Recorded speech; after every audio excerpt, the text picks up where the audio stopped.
Hi, Barbara. Hi, hello there. Hello there. How are you doing? I'm fine, thanks. Good.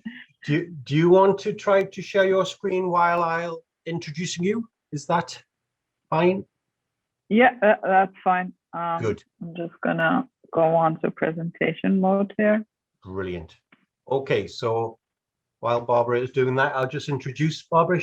Barbara is an international active space architect and designer and design researcher. She is founder, co-founder, and co-managing director of LIQUIFER from Vienna, Bremen.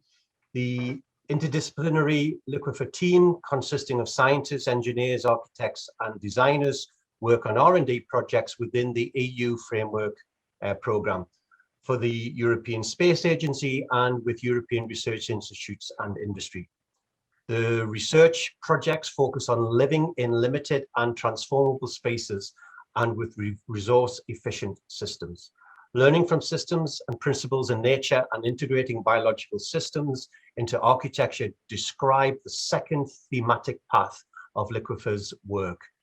For more than 20 years, Barbara has taught at various renowned universities such as ETH Zurich, Chalmers University Gothenburg, University of Kassel, the Berlin Weissensee School of Art, the University of Applied Arts, and the University of Technology in Vienna.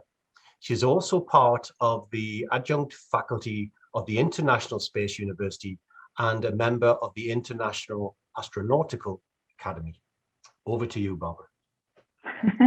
Thanks, Gary, for the introduction. I'm happy to be part of the BV 2021 summit this year. I would also like to thank Martin and Peter for organizing and inviting me. The title of my talk is Metabolic Processes and Building Systems. And my background is in architecture. So whatever I'll say to you is from this background. Of course, because my first expertise is in space architecture, so planning for building in outer space beyond the Earth's atmosphere, this will be also, probably a part in what I say, and that is also the direction I'm coming from. Metabolic processes. So what is that, or what can we understand with that, especially when we compare it? I mean, I think the closest to us is our own metabolism, the food intake, the breakdown, the energy we can create through that, and how we then, make all our body work and also, the repair the body gets from that.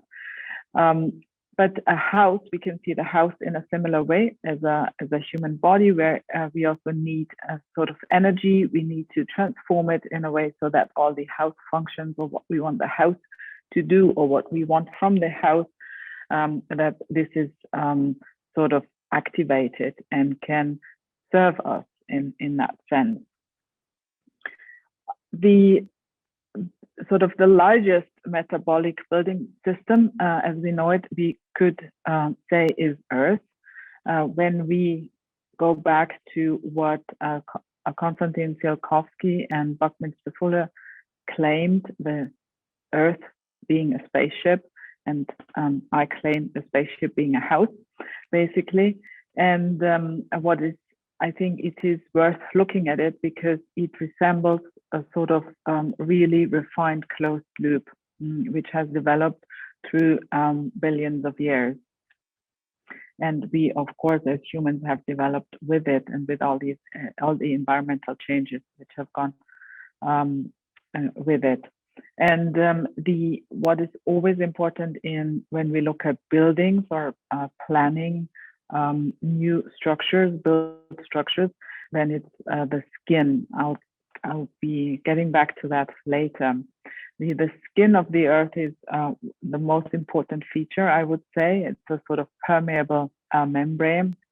It comprises of different spheres around the solid and the liquid body. We have most times we only fly or move within the troposphere, Then stratosphere, some people, or two people up to now have attempted to jump from the stratosphere, Joe Kittinger and Felix Baumgartner, in distance of 50 years. So they have experienced, really falling towards Earth through that layer. Then above is the mesosphere, the thermosphere, and the exosphere, and even the International Space Station, circling 450 kilometers above us, is in the thermosphere. So it's a gradual sort of protective layer. What we as humans need to survive here is an atmospheric pressure of 1 bar. Considering the fact that on Mount Everest, so it's sort of decreasing, and on Mount Everest we only have 1/3 of a bar. That's why it's so hard to also and limited oxygen supplies. So this is a combination which is makes it quite hard for us to go there without oxygen supply. The overall atmosphere comprises of nitrogen, oxygen, and argon, and smaller amounts of carbon dioxide or other gaseous molecules.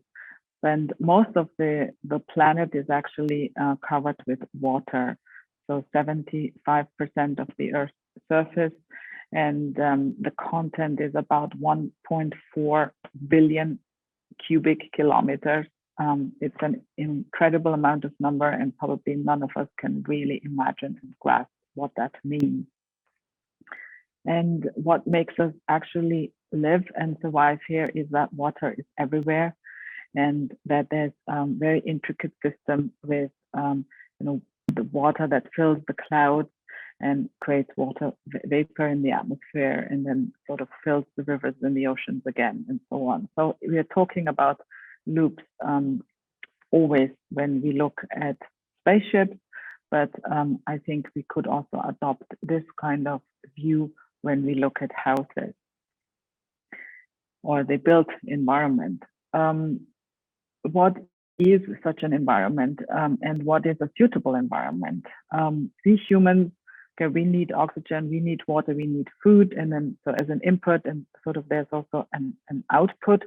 And what the built structures do, they also, where it's necessary, they create a shelter, a membrane, a skin for a suitable temperature, but they also protect us from external hazards, and they provide sufficient space for physical and psychological comfort. And of course, they should also provide a suitable lighting. There have been a couple of attempts made to sort of reconstruct within a building, for example, Biosphere 2, these biospheres, or this biosphere, our Biosphere 1. And one famous example is Biosphere 2. It was built in Arizona in the late 1980s. There were 2 missions for 2 years each, run in the early 1990s. And it's a very huge 1.3 hectare large area, which is covered. It's really a very large building. It covers a rainforest, an ocean with a coral reef, a mangrove wetland, and a savanna grassland, and also a sort of fog desert. And of course, what is, since the agricultural revolution, what is important for humans, so a couple of fields where the sort of the people, the scientists and engineers being on that mission, the biospherians, they could live from and work with, and also living spaces, laboratories, and workshops. It is an interesting example because it was an attempt to create a building which is a metabolism in its own, a structure. Here is a picture of the waves, and there's the sort of small type of sea. there was a great attempt being made to make everything sort of compatible. A lot of scientific research went into, what kind of plants to choose, what kind of animals to choose, and what kind of soil to choose. Here's here's an image from the savanna, and still it showed us how difficult it is, how challenging it is to create this closed loop, and what can go wrong. And I think that was the most important output from this study. They used for the agricultural purposes, they imported soil, but the soil was very good, very fertile soil, but they found out that actually didn't fit to the sun. You see that coming through that glass roof, the Arizonan sun. So they couldn't really the harvest wasn't sufficient in the end. Then a big problem was the CO2, because the CO2 because the oxygen level went down, because the CO2 went up, because it was mostly trapped in the concrete. There was this huge sort of engineered system, technical system, which you can't see here. It was below the whole structure. When you look at this here, and there was a lot of concrete because everything was completely sealed off. It was a really sealed off environment.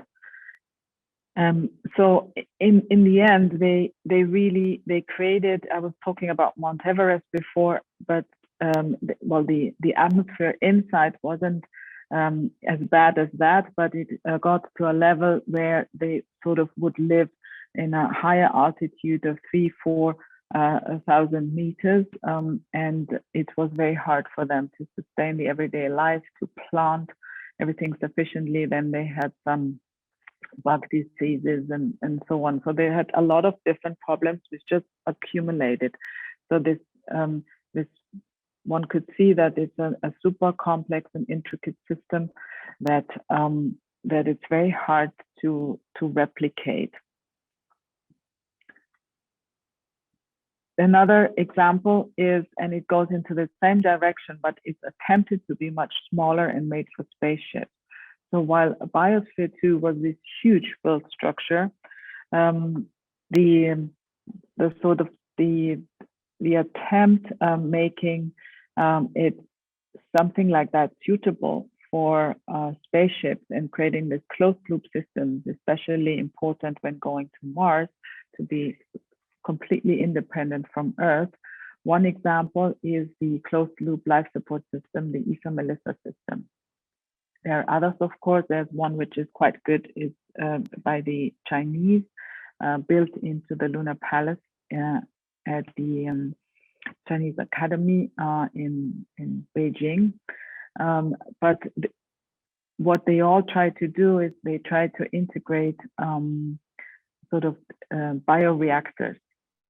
And you see that here there are different compartments. Here is the cabin with the crew, basically. So this is what they need as a sort of intake, as we saw before, what the humans need. Then the output, what they produce, and how that can sort of be recovered as a resource and recycled into a full loop until until the cycle starts anew. So we have, for example, it's a greenhouse integrated. That's also an example I'll show later how such a greenhouse could look like. There's an algae compartment taking up the carbon dioxide. There are liquefying compartments and photoheterotrophic compartments. So decomposition through bacteria, and nitrifying compartments. And it's a quite intricate cycle to get everything going.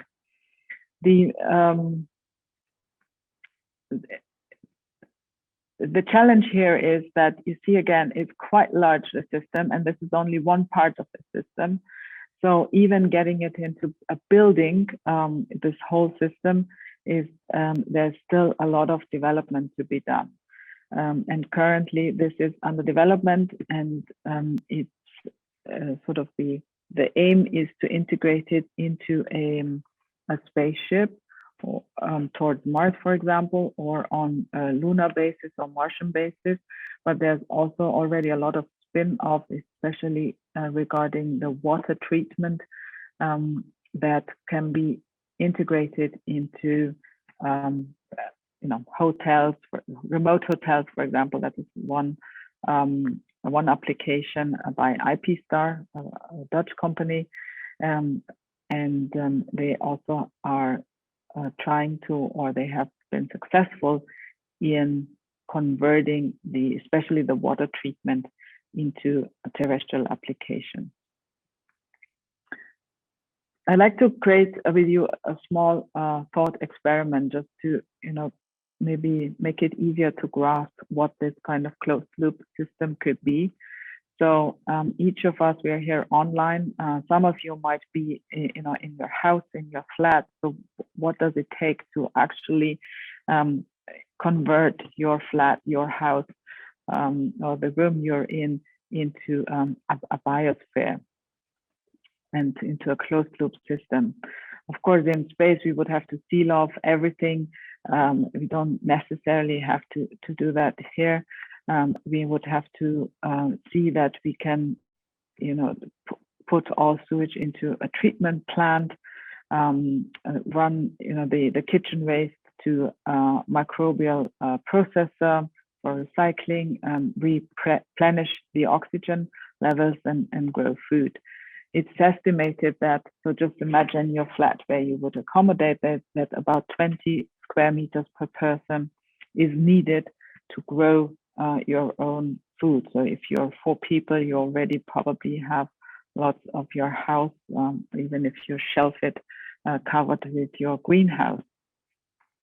But we also need oxygen. So there has been estimated that a mature tree absorbs 24 kilograms of CO2. Okay, let me hear. And produces as much oxygen as 2 people need. So if you're a household of 4 people, you might need 2 grown-up trees, and that might have an implication on how your building would look like. But that is sort of what you could imagine that suddenly your flat, your house would have to transform to. On a more practical level, on an architectural level, such a house could look like this, that you harvest solar energy, you also collect rainwater from the roof. You have a sort of green roof that also keeps the house cool. You have a compost outside, you have some plant, some little pond for where there's a plant clarification pond, basically. You also treat the gray water, and you treat the black water. What is also important, and I'll show that in one of our projects, Living Architecture, it's called that especially the liquid and the solid waste are divided, and so they can be better reused. And that also from the solid waste in this example, you can use it for a biogas, small power plant. So this is what is currently also available on the market with, and this is how you can build your house. A recent example is the Algae house in Hamburg, and that was built by Splitterwerk in cooperation with Arup Engineering, and it has an algae facade, and it's sort of, so they claim that the energy savings, they have a couple of, a lot of energy savings, which they can actually, and they can also use the biomass for warm water. I was there 4 or 5 years back, and I was there in winter, And because it's in Hamburg, I think one should also consider where it's actually located, because then the algae were not very active. So probably such, I'm not sure, but I suspect that such a house probably, or such a facade, could be also quite well implemented in some more southern, more sunny regions. I was talking about the greenhouse. So when we look at all these different systems, we have now the sort of these when we look at the biospheric systems, we always have one component, that's the greenhouse. We also can look at the facade as a potential element in architecture to integrate a part of the metabolic systems, which the algae house quite well shows. It's a prototype. It's a first of its kind, I would say. And then with the living architecture project, we can also go a little bit deeper into the water recycling. So the greenhouse is interesting because it can become quite an important component in the city as well, for local for harvesting, local vegetables. We were part of a 14 partner project. It's called Eden ISS. It was actually to develop the plant cultivation technologies, especially for aeroponic systems. And while it was on one hand conceived for future space missions and being part of such a life support system, it also yields a lot of technologies and findings for vertical farming.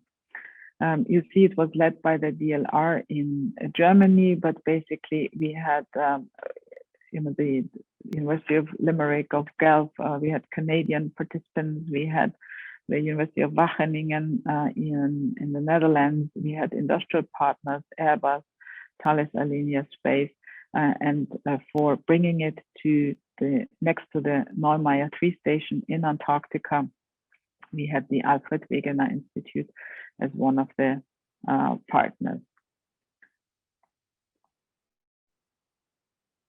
I'm showing you animation now.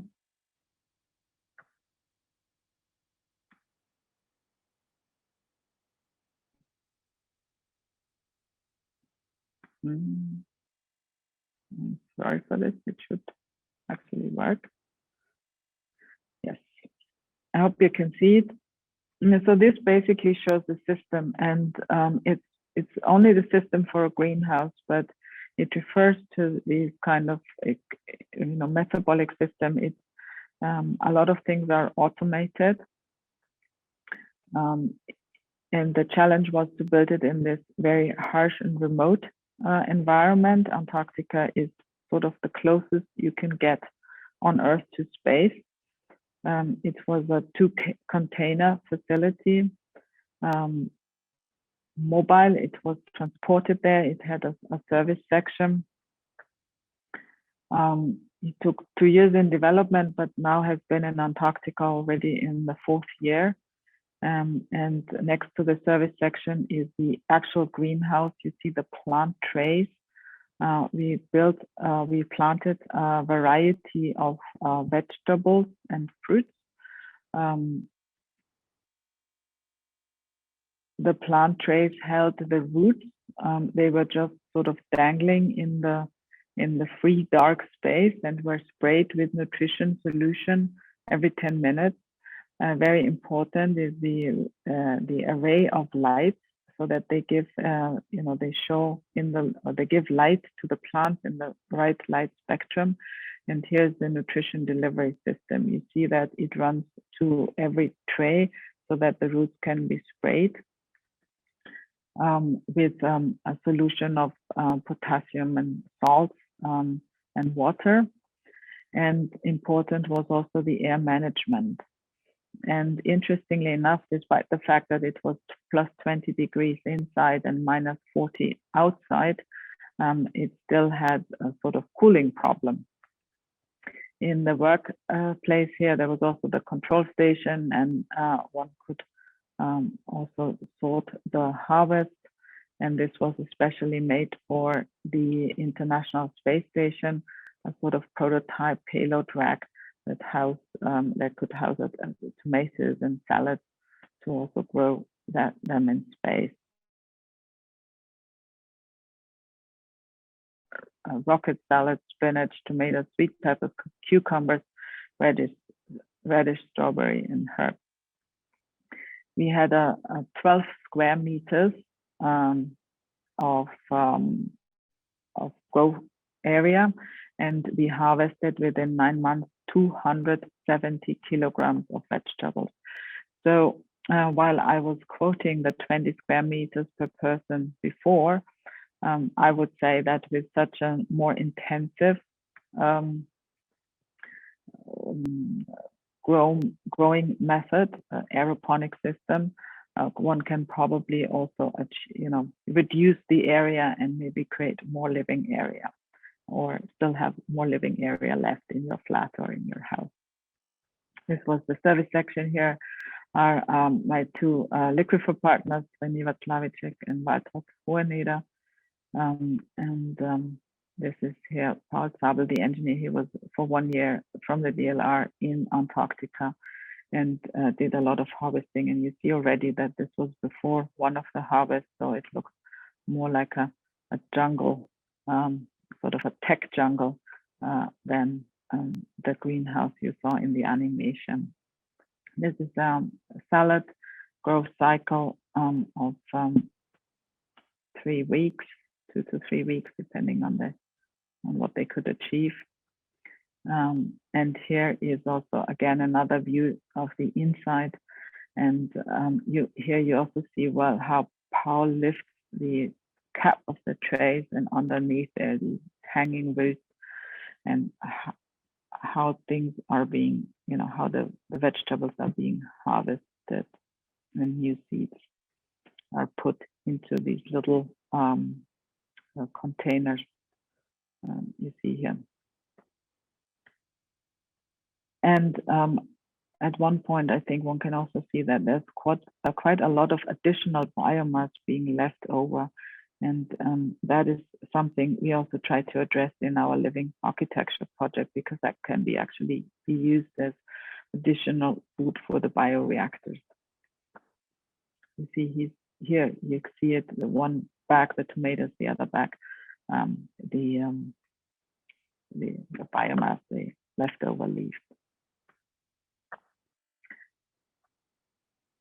These kind of technologies, they have been advanced, or are being advanced actually into these. This is an example for a vertical farm in the US. It's what are the advantages? They are isolated from the outside environment, so they are highly controlled environment, and therefore they can be also highly productive, because they can fine tune everything: airflow, light, nutrients, and then they sort of can decrease the growth cycle to 12 to 16 days, and can be much more productive than a farm.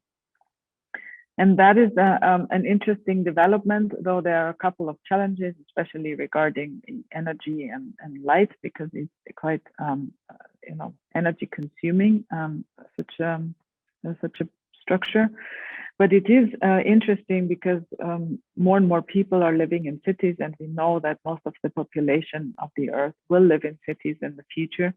And so the city will become this kind of big hub where there is a lot of exchange, of course, as displayed here. But it also sort of, the question is, while cities are sort of creating a lot of problems, they probably are also in a good position to solving these problems again. So what we are striving for, more resilience through decentralized modularity towards resources that are produced locally, so through the power of technology, or making technology, or developing technology which is useful to achieve this goal. Also creating more efficiencies in the subsystem, and share excesses, looking for buildings that are more self-sufficient and where waste is sort of conceived as a resource and gets recycled. And in this context, I'd like to introduce the project Living Architecture. Like the Eden ISS project was also an EU project in the Horizon 2020 program, and we were part of this. It was for creating metabolic applications for transforming our habitats from inert spaces into programmable sites. It was led by the University of Newcastle, so I'm sure a lot of people know about this project. And there were other partners, the University of Bristol, the Spanish National Research Center, of LIQUIFER, Explorer, and the University of Trento. It was led by Rachel Armstrong. And the aim was to create a bioreactor comprising 3 different reactors and combining them into one. So there was the microbial fuel cell as a starting point, led this kind of research led by the University of Bristol and Yannis Yaropoulos. Then a photobioreactor that was actually also a lot of research went in there from the University of Newcastle and the Synthetic Microbial Consortia, which the lead institution here in developing this was the Spanish National Research Council under the lead of Juan Nogales. And basically what the aim was to sort of combine it like this, that the anode and the cathode of the microbial fuel cell sort of got together with the algae bioreactor and the farm module, which provided food for the labor module. And this part was let me go back. So this was a synthetic microbial part and it developed in Spain. So we used wastewater, we looked at wastewater inputs, then we needed, of course, light oxygen, CO2, and the aim was to get polished water, a little bit of electricity to run the system, dry biomass and inorganic phosphate actually as being used as a fertilizer, for example, for greenhouses. Our part as LIQUIFER, we were looking at the contextualizing this project and creating the different application scenarios. We also looked at a lot of EU studies regarding water usage, but also regulations and recommendations regarding future development of sort of more sustainable or more resilient building systems. We can assume that the average sort of wastewater is 124 liters coming from what? It's a sort of average from different countries. It's a rough number. It might always vary depending on what kind of statistics you're looking at, but it gives a sort of clue that the usage per household is quite high. It comes from the food preparation, dishwashing, washing clothes, toilet flushing, kitchen other uses, baths and showers, and some outside use as well for the balcony, the garden, etc. So when we are trying to develop this sort of 3-in-1 bioreactor, we approached it from different perspectives. We also combined in this project and a sort of more, let's say, artistic approach, a scientific approach, and technology approach. So it was all in one. We had the opportunity to exhibit at the Tallinn Architecture Biennale. So this is only represents a microbial fuel cell. with these membranes you see here, or here, ceramic membranes with cylindric form, and trying to also increase the area so that here inside, and these single bioreactors composed or developed as such that they could be stacked as a wall, so that you could use it in a sort of partition wall in your flat or in your house. Another approach was like this, also microbial fuel cell, also these cylindric membranes, smaller batteries, which could also be stacked. Since one of our partners, Threeinone, has also an expertise in ceramics and product development, we were creating a lot of membranes, different varieties, to be partition walls between these different vessels of bioreactors, of the partition the bioreactor basically into these three chambers. And I made quite some development here, especially the ceramics worked quite well with the synthetic microbial consortium. The whole setup looked like this. This was the sort of prototype. It comprised the upper layer, the photobioreactors, and these were here these membranes, the bioreactors, the 3-in-1 bioreactors, sorry. And that was these were the settlement tanks and the neutralization tanks. And of course, you see that to sort of making it into a real, let's say, wall, partition wall, some kind of building element, it will still take quite some time. Here's another view of the system. Due to the fact that GMOs in Europe can only be handled in a specific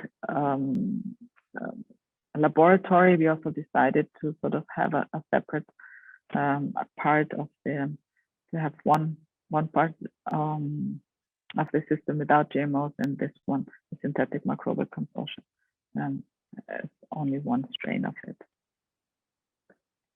Here's some close-up that was actually built or installed at the University of West England, Bristol. Here you see the smaller algae parts, and here are the big ones, which also produced the food for the bioreactors. As I mentioned before, our work in that project was also creating the contextualization, the different scenarios. So we looked at the architectural aspects of a sort of standard. This is a standard building,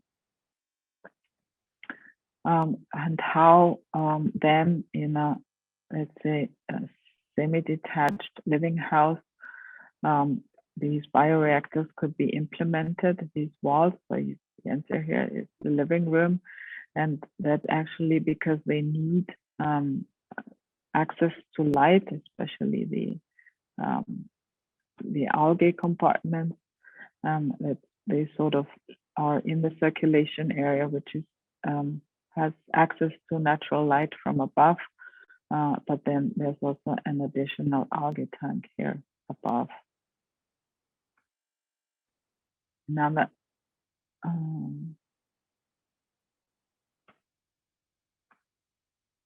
okay, this is the other example, that is the school. So what we also then were thinking of, when we think of cities, we probably also need larger structures, or public buildings. What about a public building? So this will be a school, which also has a lot of green let's say, or built, grown structures inside, trees, and you see in the background also a vertical farm.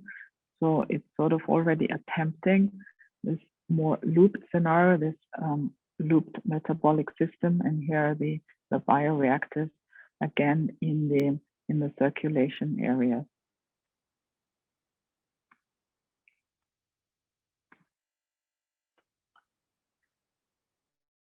And finally, we wanted to develop also a scenario and show how a building within a city, a dense high-rise, how that could look like.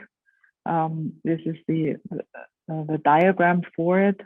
So we were looking at a greenhouse or plants on top, also a rainwater harvest system, retrieving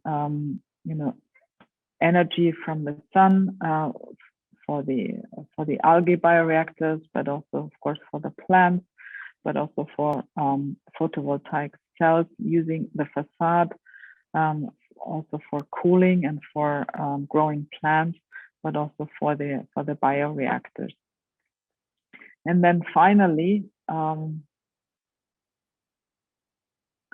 we developed this prototypical architecture. It's not so much about the form or geometry, but rather about the system. So a high-rise building where we had the sort of created the different cells of bioreactors, again, along the circulation area. At that time, it was 3 years ago now, we still had the idea of having these 2 toilets, or now we would probably use one where solid and liquid waste can be separated, and then the urine would be sort of polished and flown down, sort of rinsed down to the next floor, where it could be used as polished water for the dishwasher, for the washing machine, and so on. And here in this built structure, a vertical farm is being integrated also for the biomass, and then on top of a small greenhouse, so that sort of the biomass could feed into the bioreactors.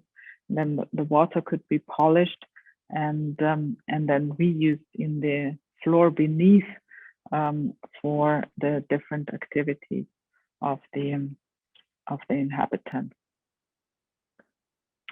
And yes, with this, I'm looking forward to the question. Thank you.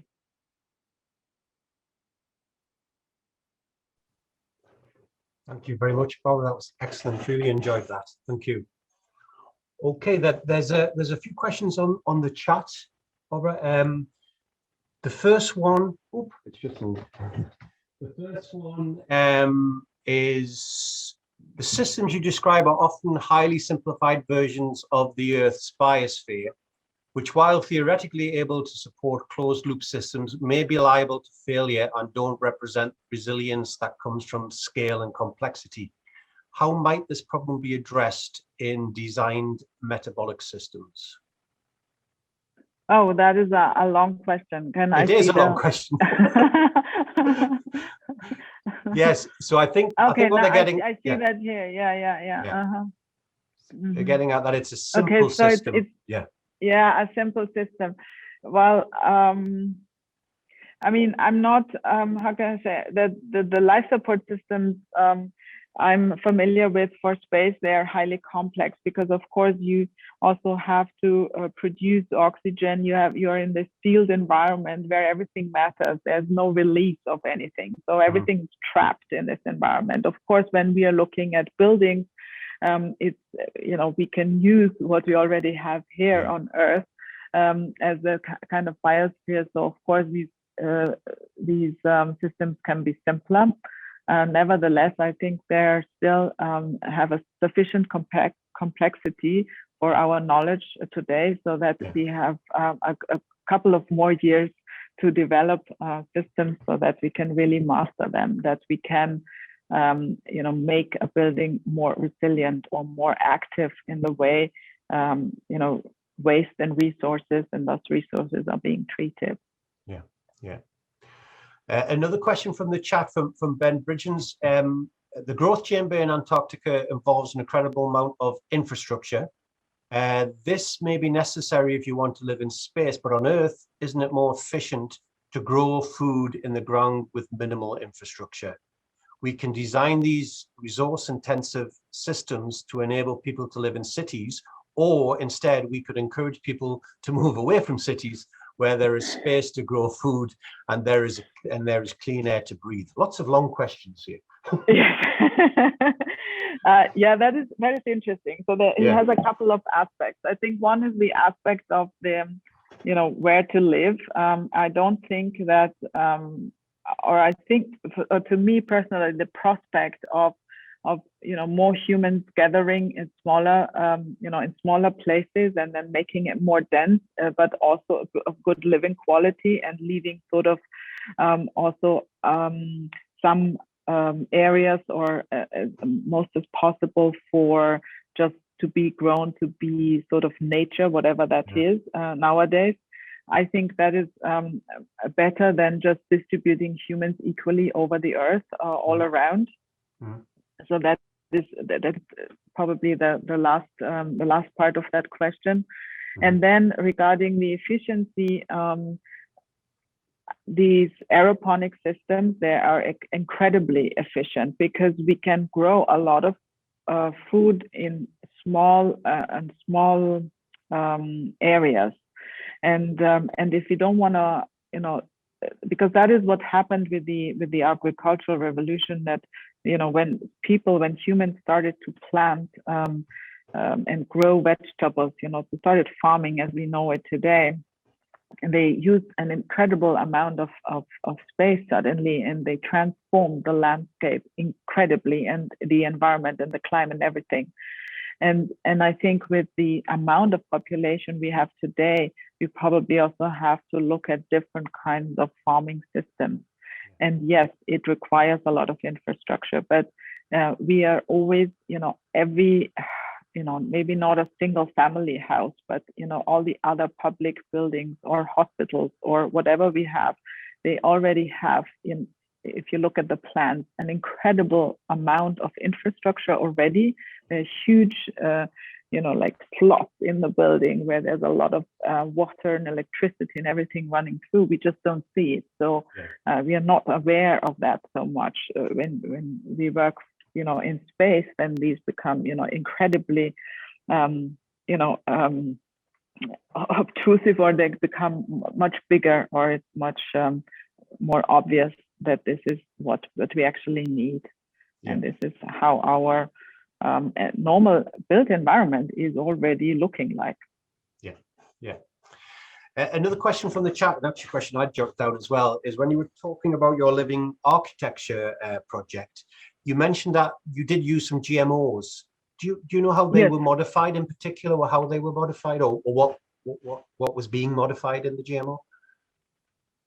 I think they were modified such they could sort of take the phosphate from the gray water. So first of all, the gray water, we experimented with urine, with lab urine. So that was flown through the first part, the microbial fuel cells, and then it went to the synthetic microbial consortia, and they sort of retrieved the inorganic phosphate that could then be used, or that was part of our scenario. That's why our built structures look like that. That could be also used to for the greenhouse to sort of have the plants grow better or so. Okay. Another question, short one, this one. What is the lifespan for the ceramic membrane in the bioreactors? How long does the that is a good question. I wouldn't know, but ceramics are quite durable. I really wouldn't know. I think because you would have to run, maybe, really long-term studies. So from this particular membrane, I don't know. Okay. In one of your diagrams you showed, I think just before you talked about the Antarctic house, you mentioned biogas production. Would that be through anaerobic digestion? How what is the process that biogas would be produced? That I think you're referring to that little house diagram I showed. Yeah, that's right. Yeah. This is a more generic diagram of systems, which I would have to look it up actually, but they are already sort of, you can buy all these parts basically. Yeah. You know, you can shop for them and put it together. So how that? So there was no particular idea of how the biogas is being sort of really transformed and how that whole process is, because I mean, I have a whole document on it which shows also a little bit, you know, what kind of products are already available. So yeah. The other thought I had was, obviously you're talking about closed loop systems, but if humans are entering and exiting, then microbiomes will be changing, which I suppose links quite nicely to our first day of this conference. Are there any systems where sort of robots are doing the tending of the system, where there's no human influence in the closed system? Yes, there are. People are developing currently. I know from greenhouses systems where robots are doing, you know, all the work we saw Paul and his colleagues do. It really depends on how you think it up, because if you want to live within that system, then, you know, you can have, of course, it's useful to have robots do a lot of work, but humans will be still part of the system. It's just a matter of I don't know how you know, where does the human come in? And I mean, if we want to stay out of the system, then I don't know, either we have to leave Earth or I don't know where. Yeah, very true.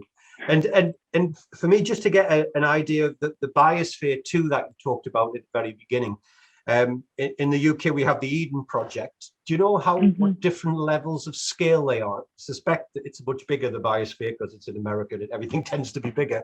But is it much bigger than the Eden Project? Do you know, or is it of a similar scale? Yes, I think it's much bigger. I also think that, to my knowledge, the Eden Project has a fantastic architecture, but it's a sort of showcase for different